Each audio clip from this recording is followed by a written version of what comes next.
Good morning.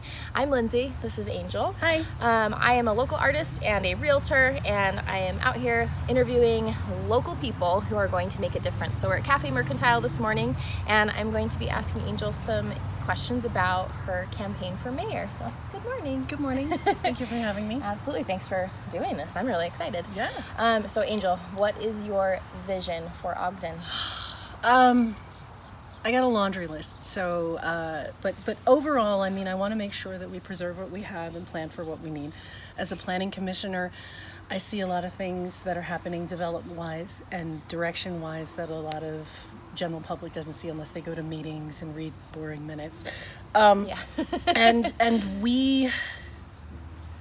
we're headed towards a period of growth that is backed by 2018 Kempsey Gardner data that people aren't aware of, and we need to make sure that we set our city up in the next 10-15 years so that we can accommodate this growth and allow people who were born and raised here to remain here. Your kids should be able to afford to rent an apartment here if they choose to do, and right now we can't do that. It's we'll never, there is no magic bullet for housing, there is no magic bullet for homelessness, there is no magic bullet for education, but what you can do is set in place a system of pressure release valves to sort of start to manage it rather than have our head in the sand as an ostrich going, it's not happening. So as a realtor, I'm sure you know that the single family home prices are just incredible, and here is I highly suggest you Google Salt Lake Chamber of Commerce Housing Growth Report. It was presented to our city council in 2019, and the chamber went around every city and every mayor and has this great 2-page PDF with this fabulous data on it that is accurate from Kempsey Gardner. And one of the shocking statistics on it is that even though our housing stock price is lower than Seattle's when their boom started, we're tracking at exactly the same percentage. And we're never going to be able to control the price of single family homes, and that's okay. The market's going to determine that, but we have almost a 50% rental base here. Not everybody owns a home. Almost 50%. Depending on the data you look at, it's anywhere from 47 to 52% rent. It depends on the data. And our rental housing stock is out of control, and we can fix that. You can, as a mayor, sign into law something called inclusionary zoning, which, and this is a really overly simplified explanation. Salt Lake City just signed it into law last year. Basically what it says is that any new development that's 10 units or more, that means commercial, like big, not a mom and pop trying to, invest in help their future along. This is a developer. Any units, 10 units or more, 20 to 30% of it must be offered in perpetuity until the building is torn down to low income and middle income, and then the rest are market rate.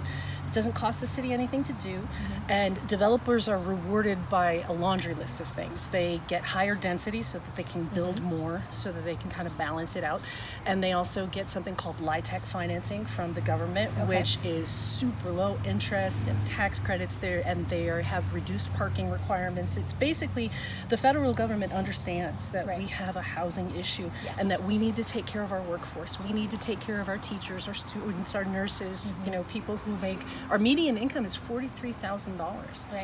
And that's not a lot of money. It's not. I can attest to that as a teacher. It's not a lot of money, and it's really hard, especially if you are a single person trying to survive on that. And plus loans. Let's talk about student loans.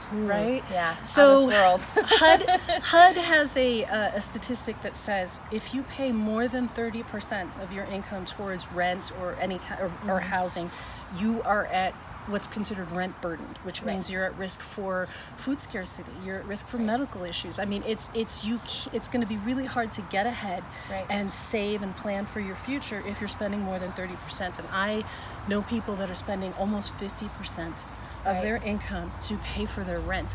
And so this is why I want to sign into law as soon as I get elected, is we'll just put a team on it and we'll craft an inclusionary zoning policy. So we want to make sure that our workforce has a place to live and can afford to stay here.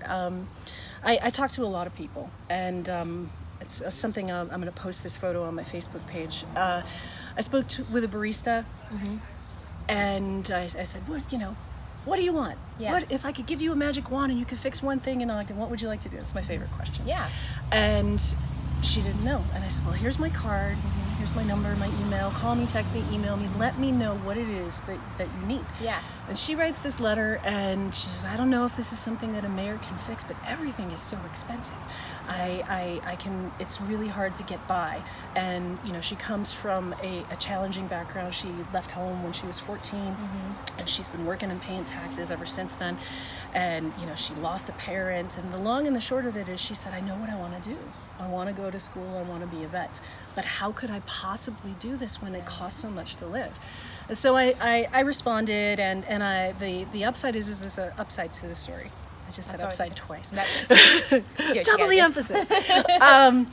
The silver lining is that I got her connected to resources to help her navigate the school system. There's a wonderful organization called PEO, which focuses, it's national, and it focuses on women specifically to give no interest or low interest loans or grants to get women through school. Right.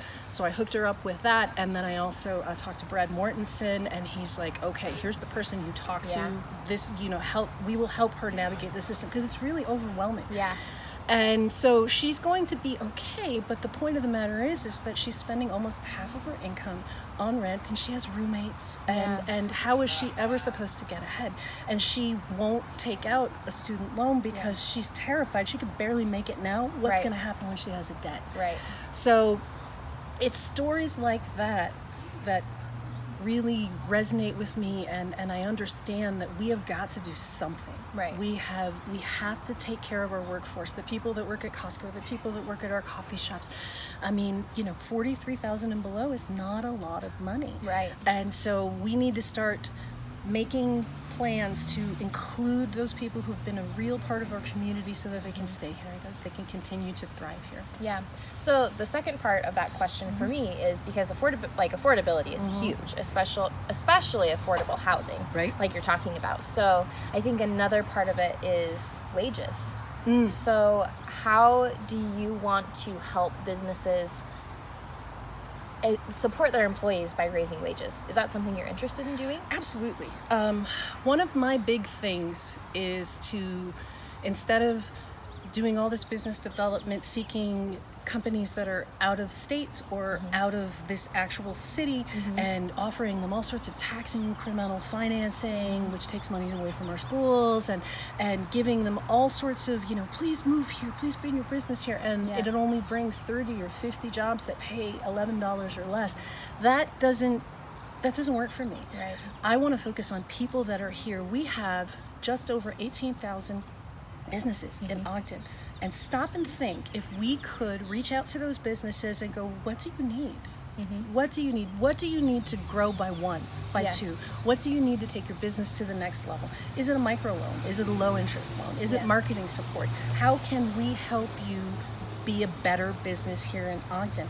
And the trick is with small businesses, and I run into this a lot as a marketing consultant, that they're just head down, getting through everything, trying to make sure that everybody's paid. They very rarely have someone who can handle marketing for them, who can get them connected to resources that can grow their business so that they can pay their employees a higher salary, or just actually focus on bringing in more revenue. Because every small business, nobody wants to not pay their employees well. It's That's not a conscious part of the goal. it's not a conscious decision. It's just, there's insurance, there's rent, there's a laundry list of things that a business owner that has overhead expense is just so big that it is about the bottom line, unfortunately. And I think the businesses who do think about people first, I think those are usually the ones that succeed. Absolutely. So I think I think that's a great idea, trying to figure out what it is that they need so they can support their employees better. Right. And these aren't new concepts. Right. This is, I did not reinvent the wheel here. There are cities all across the United States that are having the same problems that we are. Right. And they're talking about it, and there's a wonderful podcast called Go Cultivate. Okay. And it's put out by a company called Virginity, which is part of the strongtowns.org movement. And strongtowns.org is a group of city planners and engineers that started looking at what the decisions that are being made in the city and going, this isn't the best for the long-term vision and growth. And lots of cities make short-term decisions that seem like they're really shiny and fantastic, but they don't pencil out 10, 15 years from now. And we as a city, I hate to say it, are not fiscally sustainable. Yeah. We have an amazing amount of debt, and we're not doing anything to manage the quality of life issues that are happening in Ogden. And when I say fiscally sustainable, that means that if you were to pull back and look at the entire city and say, okay, replacing every road, every sewer, every water line, every sidewalk, what's that number? It's a big one. It's a big number. And the point is that you need to know what that number, no city will ever have enough to just wave the wand and fix everything, but you need to know what that number is so that you can back into it. And part of the reason that we have really problematic streets and sidewalks is that this mayor and the previous mayor have been neglecting infrastructure. They've been taking all of this money and trying and building things. Now Godfrey did a really good job at moving Ogden in a direction, regardless of what you think of him, because a lot of people are on the fence. They love him or they hate him. I find very few people in the middle, but let's just take the personality out of it and let's look at what he did. He really moved Ogden in a fantastic direction, stimulating growth. He took a big swing. And in order to do that, he had to not take care of infrastructure. So I don't fault him for that, because he did what he had to do. However, we have had another 8 years of exactly the same thing. We had 12 years with Godfrey, we had 8 years with Caldwell, and we don't know what that number is. And we're not saving for it, and we're also not reaching out to the public and educating them of, here's our budget, this is what it's about, tell us. What's the most important thing to you? Now, everybody doesn't get a pony, right? But what we can do is we can have a top 5 list, talking to the community of these are the things that everybody really, really wants, and then interact with the community and say, all right, we got these 5 things. We can't do all of them. It's probably not going to give you much of an impact if we just do a little bit here, a little bit here, a little bit here. So let's involve the community and let's pick, we're going to work on this year, we're going to work on this next year, and move it forward that way. And we don't have to raise taxes. We certainly cannot afford to cut taxes as Mr. Tabish wants to do. That is, it's insane. Because and taxes are high here, but this is kind of how I look at it, and I think other people should maybe think about it this way, because a lot of people get upset about taxes, but our schools are struggling, and when you don't pay taxes, you are not actually supporting the base. And a lot of people are like, well, I shouldn't have to pay taxes. I don't have any kids. It's like, well, your taxes don't just go towards that. Like, it does go towards roads. It goes towards our basic needs of having, water come into our homes. So I think a lot of people don't think about that, and where you are talking about infrastructure has been neglected. Like, we do need that revenue to make sure those things are taken care of for a long period of time. Let me just give you a glimpse of how bad the infrastructure problem is. I talked to one of our city engineers, and I said, okay, so sidewalks. What's going on with sidewalks? What's going on with streets? What's that number? And the engineer's like, well, I can tell you about sidewalks because I just did this. And right now there's $20 million of priority sidewalks to be fixed in Ogden. And that's just the priority. That is not the whole bag. These are the, like, we gotta fix these things, like, soon. Top of the triage list. $20 million. And then I asked him, well, what about the streets? And he's like, so we haven't even gotten there. When you look at $20 million, we don't have that. I mean, Mayor Caldwell goes on and on and on about how, we're trying to find money for our police officers, because that's the public safety thing is a big thing for me. And we're losing officers at an alarming rate because they're going to Salt Lake. They may be living here, but they're going to Salt Lake City and Salt Lake County because they make $7 to $10 an hour more depending on experience. And that's a lot. And they take our experienced officers, and that's problematic. It's officers that are 5 years on the force and more. And I have been beating this drum with city council for over a year. You can scroll back and look at all the public comments, and I will be there screaming about we need to find money to pay our officers more, because public safety is quality of life. Right. Nobody wants a gang banger in their neighborhood. Nobody wants a drug house. Nobody wants crime. Yeah. But in order to fix that, you're going to have officers, and we're about 80% staffed. Wow. We don't have enough officers to go around and service the community. So going back to the sidewalk issue, the point is in order to bring us up to where we're competitive with Salt Lake City right now, that would be $5 million. Because for every $1 million raise or 2% raise that you make in public safety, pensions and health and all that kind of stuff, it's going to cost you $1 million for 2%. Yeah. So we need $5 million. Yeah. And we look at that, and then we look at $20 million worth of sidewalks. I mean, we have a $200 million budget this year. We have got to reel that spending in. Yeah. We have to focus on the issues right here at home that affect our communities. And we need to know what that number is. It's responsible budgeting. Right. We are not going to be able to fix everything, but what's happening is the city has been robbing Peter to pay Paul. We spent $17.9 million last year on the redevelopment agency, mostly buying commercial property. Wow. Yeah. Is that, I'm going to ask it, is that where the Swift building got bought? It is. I know a lot of people are kind of upset about that one. It is. And I'm upset about that as well. Yeah. And I'm actually kind of surprised that I'm not hearing more of an uproar. Yeah. The city is spinning and is like, well, we had to fix that.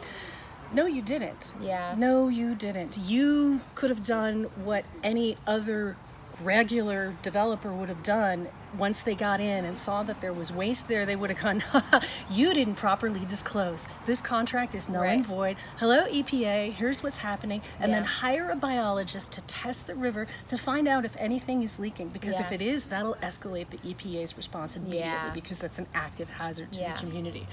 And Do you know why they didn't do that?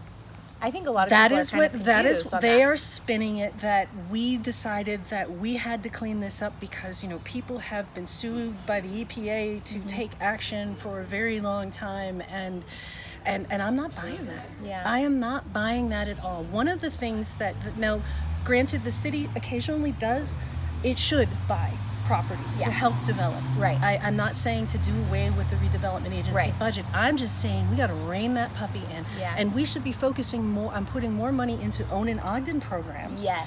As opposed to developing. Yeah. And we spent last year about $300,000 on own and Ogden programs. That's out of it? $17.9 that million. breaks my little realtor heart. I have so many clients who are like, I know. have this price point and I can't go any above that. And it's like, Own and Ogden can help you. I know. But it can only help you so much. That's right. But they are amazing people who would be wonderful. It's a shining program. It's a crown jewel. I'm so proud of Ogden for doing that, but we're not doing enough of that. I would love to see more of that. I really would. And going back to purchasing commercial property, we should be doing what other cities do, partnering, private public partnerships to purchase that so that we are shielded from risk. Right. Every single commercial developer walks into a building with a pro forma. Yeah. I have to have this number. These things need to pencil out or we are not doing this project. And if you had a partner with the city to balance that, to take some of that risk and guide us through the process, there is no commercial developer that would have paid for that building and signed a waiver saying, we're taking all of the responsibility for it. No, that wouldn't have happened. That wouldn't have happened. It shouldn't have happened. There was a better way to manage it, and people should be upset.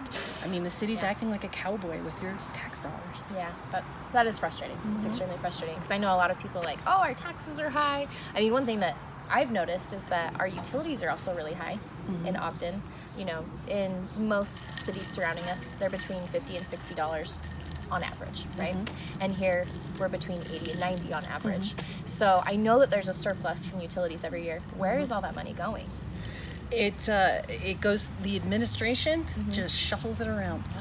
It's the one of the things, I'm a marketing consultant, so communication is everything to me. One of the things that I think should be happening is that we should have a more transparent process about what we're spending money on. what are we doing? Would you make that happen? Absolutely. Would you put out a list of like, here's where all of your tax dollars and all of your utility surplus dollars went? Absolutely. And it's not so much just putting out a list, because the budget is like about this big. Yeah. It's over 400 pages. I've read it. It makes my head hurt. But it's really, really complicated. Yeah. And we need to have a really ultra simplified version Right. with charts and graphs so that people can kind of have an understanding of, okay, this is what we're doing.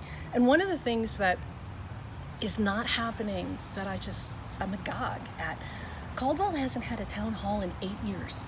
Really? It's been that long? His Like, he's entire never had administration, he's never had one. That's how that's much sad. your voice matters to him. That he hasn't sat down and go, tell me everything you need. Yeah.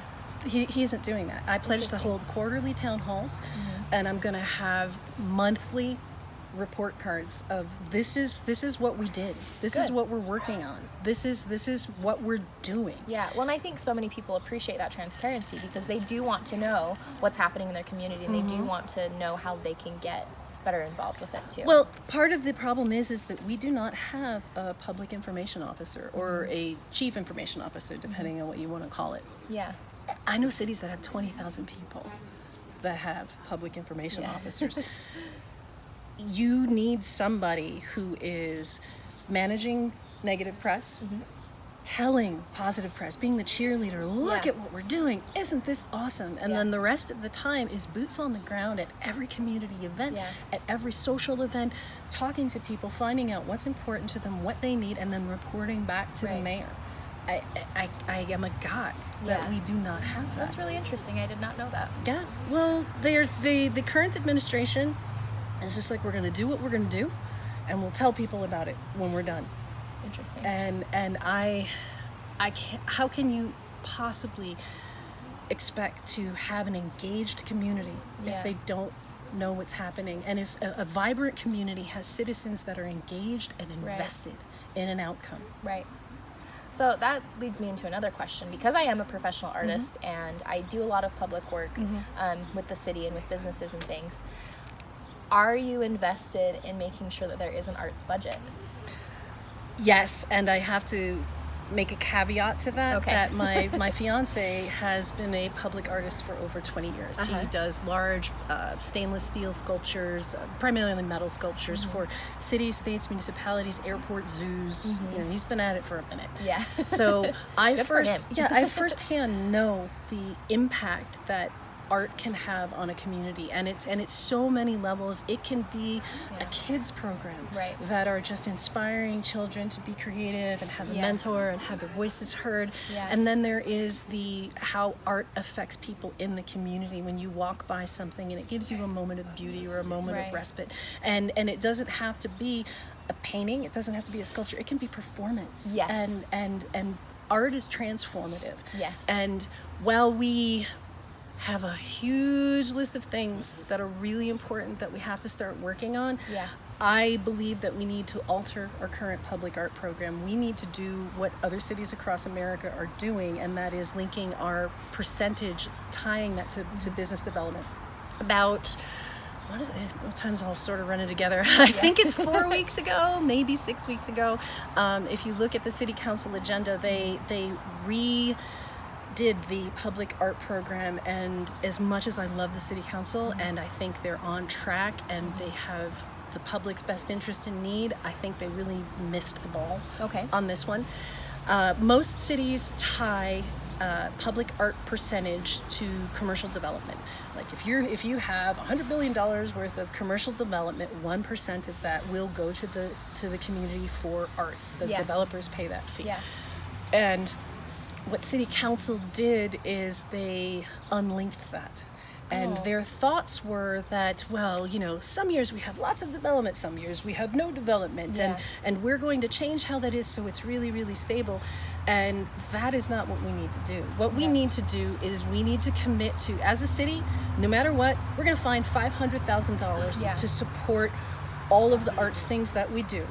And we're also going to link it to commercial development. So if there's no development, you're at least going to get $500,000. If there's great development, you'll have the development carry that $500,000 fee, and anything above that, some years you may have a lot of art, and then you leave it up to the art committee to decide: are we going to go big? Are we going to spend a lot of money and have this amazing piece that's going to make every town jealous and want to come here and see? You know, is it like an entire building side mural? Is it a big sculpture? What is it? Whatever that is, that you reach out to the community and you get the community engaged in the process. I mean, some of the murals we did, we had public voting, and that was so much fun. It was amazing just to see people get involved in that, and like, people want to be involved. Yes, and it gives them ownership of their city, which is so important. Like we were talking about with having a voice at town hall meetings and whatnot. People want to have a voice. They want to be involved, and they want to make sure that their voice is heard, whether it be what kind of artwork is going to sit in front of the library or whatever. Yeah, you have to have community buy-in. You have to, because if you don't have community buy-in and pride in what's happening, you don't have a community. You just have people that are just walking around, oh, that happens.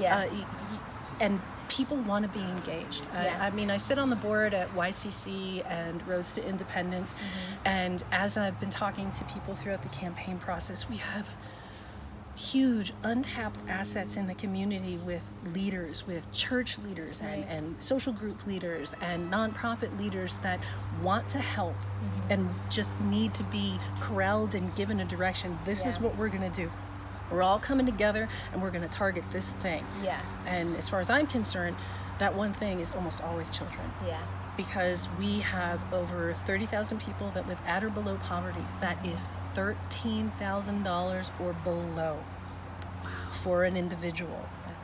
That's insane. That's really small number. That's a really small number. And where we're failing is getting these financially challenged people connected to the tools and the assets that they need so that they can succeed. And it doesn't involve money. Our state and our federal and our nonprofit programs have been doing so much of the heavy lifting for our community, but they are, again, heads down, putting out the fires. They're not reaching out to the community going, this is what we do. Here's how we can help you. Here's the program. Here it is in Spanish. Here it is in English. And you know, come and be a part of this and tell people that you might think will benefit from this. That's not happening because they're putting out the fires. And we as a city should be collaboratively corralling these people who want to help and these groups that want to help, and sitting down together and going, okay, here are all our problems in the community. Let's figure out which fits your mission the best, and we're all going to collectively work towards this goal to help our kids. Because as a teacher, you know that it's not necessarily the schools that are the problem. It's the things that are happening outside of school. It's food scarcity. It's transportation. It's child care. It's medical care. All of these things, and again, no magic bullet, but as far as I'm concerned, the boat's on fire, there are babies on board, and we just got to start pulling them out. And if we can only help 2% is a substantial number. It is. And we can build on that every single year. And you know, I'm not saying that we're not doing anything. I'm saying we're not doing enough. Okay, so that leads me into another two-part question, actually. So obviously, as a former teacher of 10 years, which that was a third of my life. It makes me feel kind of old, but you know, well, still young, but it was a long time to be teaching. That's a significant chunk. I'm still very, very passionate about it, and I'm still very, very passionate about education. And I know just from speaking with clients, a lot of people don't want to move to Ogden because the schools have a terrible reputation. You hit it on the head. And so here's the second part of that question.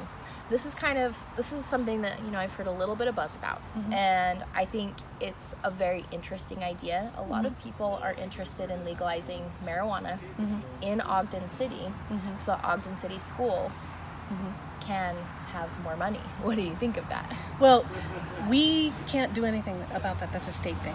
That is a complete state issue. We cannot say that things are legal or illegal. The state has to decide that. And I could be totally wrong, I have been told that it is possible for a mayor to say that it is legal in their city. within their city bounds. I don't know if that's even something you want to get into, but well, here's the deal.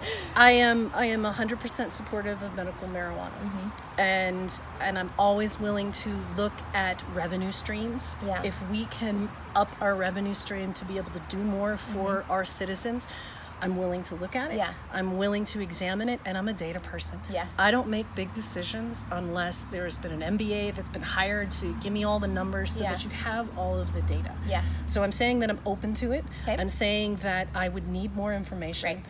I also could be wrong, but I have been told by many people that decisions like that have to be at a state level, because here's a revenue stream that I immediately was like, okay, this is the easy fix right here. Seattle instituted something called a soda tax.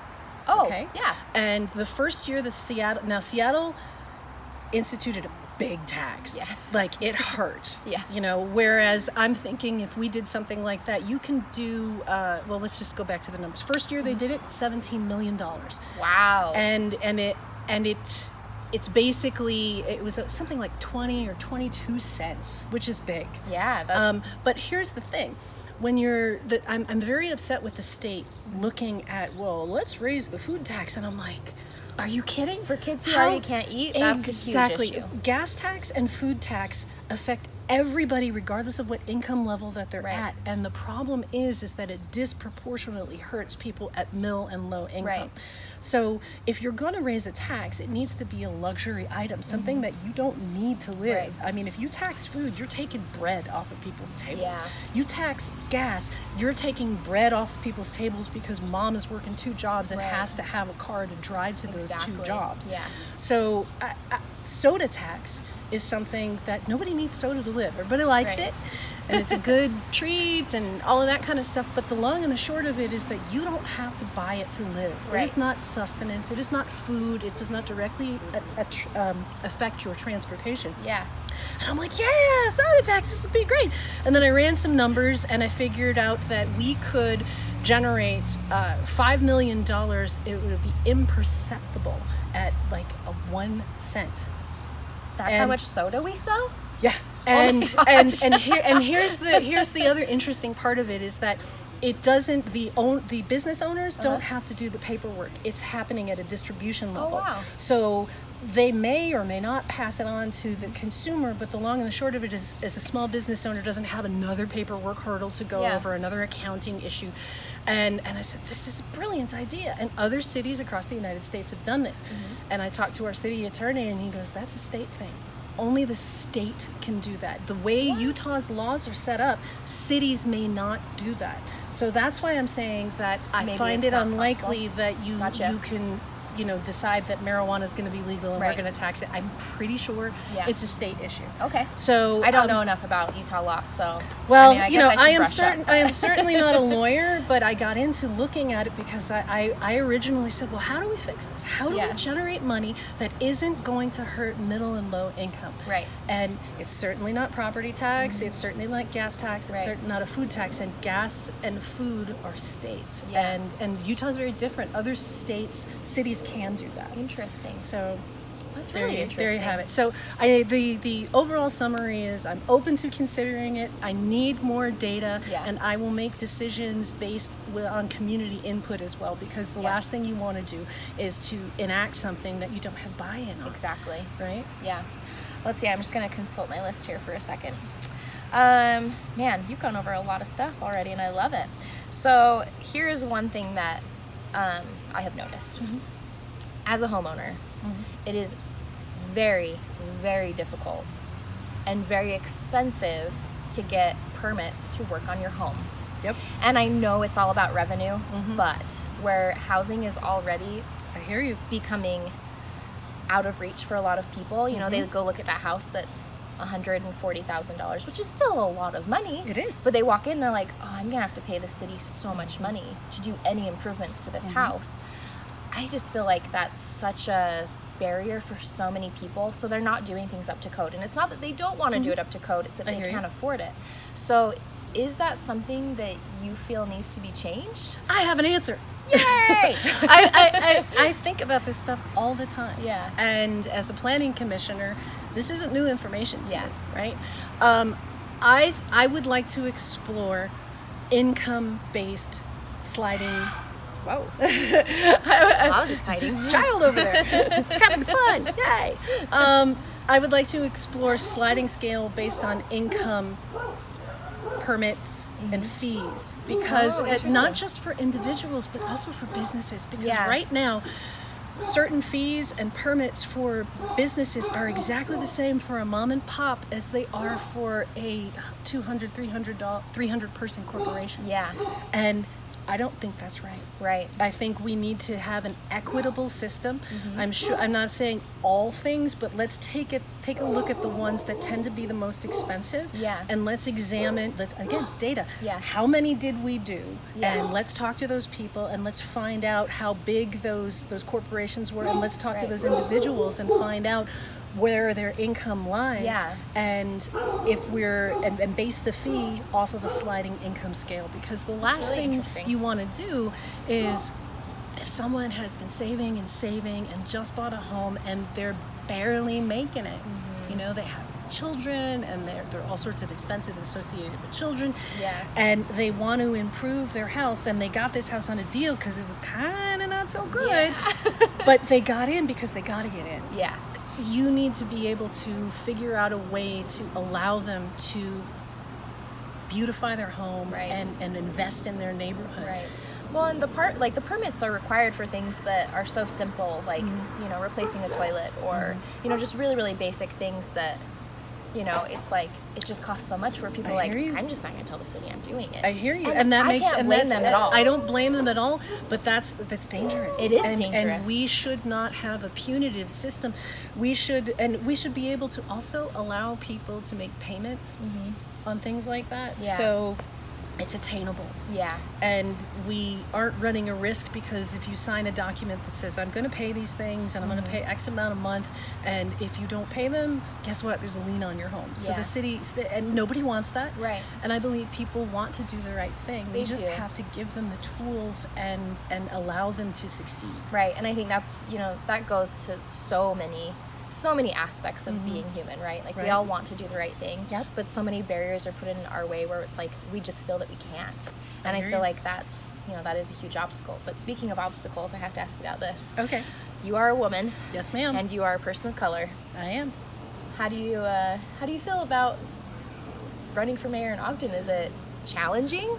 I mean, are you having to challenge people's perceptions? Are you having to go against a lot of negative ideas about you? Like, what are you experiencing? Because I feel like Ogden's pretty inclusive, but it is and it isn't. Right. So it's an interesting place to be. Running has been an amazing experience, and the important thing is to remember that as a community, you can't be what you can't see. Right. Okay. Every single woman should be running for anything, so that they're normalizing that women have a seat at the table. Women run. Well, we need more than just white dudes. Absolutely. Well, we Ogden likes to go diversity, and yet if you look at the entire administration, it's not very diverse. It's not very diverse, and so I've had a lot of great experiences. I haven't personally knocked on 4,000 doors, but my team and I have knocked on 4,000 doors plus doors, and I have had some great experiences where, hi, I'm Angel Castillo, I'm running for mayor. Excellent. I want to see a woman, and I'm like, okay, well, this is what's important to me on this side of the flyer. Let's talk about some platforms and here. So let's talk about it. You can call me, you can text me. Let's tell me what you need. So I've had some of that. I haven't had so much discrimination directly to me as a woman, which I find encouraging. That is I really haven't good. had a lot of there, and I haven't had anybody flat out tell me, you're a woman, I'm not voting for you. But I have heard some things that alarm me when I've knocked on doors. I've had conversations with people that have we're chatting, and they somehow or another feel like I'm a comfortable, safe person, and then say things about those people, and I'm like, wow, okay. And I've also had I had a gentleman, we were talking about what I would do and what I stood for, and then all of a sudden, out of left field, he goes, yeah, well, I'm not happy with Jackie Biskupski. And I'm like, well, good for you, because she's not your mayor, and she's not going to take another term. She's retiring for some family things. And then he launched into this hellfire abomination speech. Oh, goodness. And I was really shocked. Yeah. I was really, really shocked, because it is, I believe it's every person's right to be who they want to be, as long as they're not hurting anybody. Yeah. You know, whatever your religious choices are, whatever your lifestyle choices are, whatever your political affiliations, whatever it is that you're doing, is your right to do. Right. So long as you're not infringing on other people's rights. Right. And so I that was not the only gentleman that I've heard do that. And I've also, those people asking me about immigration questions, and I'm reminding them that that is a state and a federal thing, and that the city already has said that they're not going to actively participate in ICE roundups and things like that. But I've had a whole bunch of people say those people. Wow. Yeah. So what do you feel like you could do? Like, how can we educate people that, like, these people are not dangerous? Like, they are not those people. They are members of our community. So how do we get that education out there? Because I feel like that's incredibly important. You know, this I keep coming back to it. It's all about communication. Yeah. And it has to be an active priority of the administration to connect the community and engage them and provide opportunities for people of neighborhoods to come together and see each other as people. Right. And that will almost always revolve around sports or food, and you just have to create opportunities that everybody is welcome at, and get them to see the person and see the neighbor. Because right now, and this was on the debate, that the question was asked, and we didn't know any of those questions, and I don't know any of these questions either. So we asked whether the paraphrase is, are there any racial tension issues or any racial problems here in Ogden? And Mr. Tavish and Mr. Thompson both went no, and Caldwell went, we have a diversity commission, and we're really, and he didn't answer the question. Right. And the point of the matter is that our communities are siloed. Yeah. They are not connected, and they want to be connected, and we need somebody facilitating that connection, and I believe the city can do that. One of the ideas that I've had working with some other people is cultural food festivals, right? I love that. Okay, so we want to bring together all of the food vendors that were at Juneteenth. We want to bring in every Hispanic, Latino food vendor, and then let's invite the temple and bring in some Thai food, and who doesn't like food, gosh, right? I love it. I am all about food. Let's have an ethnic food festival. Yeah. And everybody's welcome, and then we'll create activities within the festival for games, and so that people actually participate with each other. And we need to normalize that there is visual diversity happening at an event, and everybody is welcome. And it's little steps like that. Yeah. And it's things like, we used to have a play program with the police officers and the communities, where they would get together and they would play sports. They don't do it anymore because there's no money.